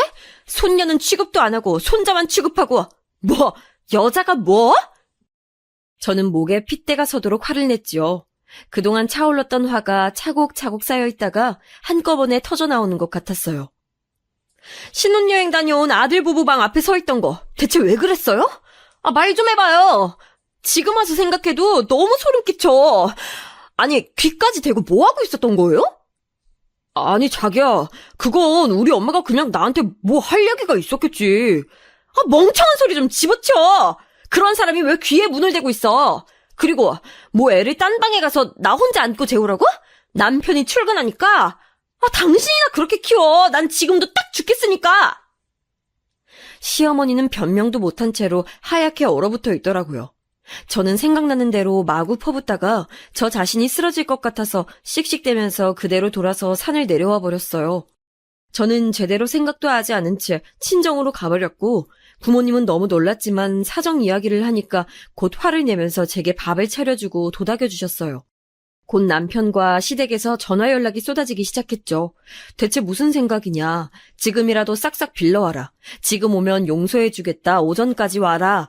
너희 시어머니 병환 나면 네 치개미니까 네가 간병해야 한다. 어쩌고 저쩌고 하면서 진짜 여전히 말 같지도 않은 소리들을 하고 있더라고요. 하지만 그래도 남편은 뭔가 위기감이 느껴졌는지 곧장 친정으로 달려왔어요. 남편이 추운 날에 와서 친정 대문 앞에서 발을 동동거리며 서 있다고 해서 저는 차마 외면할 수도 없어서 나가봤죠. 자기야, 미안해. 진짜 미안해. 자기가 그동안 그렇게나 힘들었는지 몰랐어. 뭘 몰라. 당신도 알면서 다 모른 척하고 있었던 거지. 미안. 사실 남편도 제가 얼마나 평균에 비해 가혹하게 시집살이를 하고 있는지 다 알고 있었죠. 하지만 시어머니와 충돌하기 싫어서 계속 외면했고 또 그러는 게 자기도 더 몸이 편했으니 제 편을 적극적으로 들어주지 않았던 거였어요. 대체 내가 왜 그동안 멍청하게 그렇게 참고 살았는지 모르겠더라고요. 너무 화내지 말고 집에 가자. 우리 집은 지금 부모님 두 분 다 그냥 쉬겠다고 하셔서 갈 필요 없어. 신정에 시댁 안 가도 되는데 얼마나 좋은 기회야. 뭐? 지금 뭐라고 했어?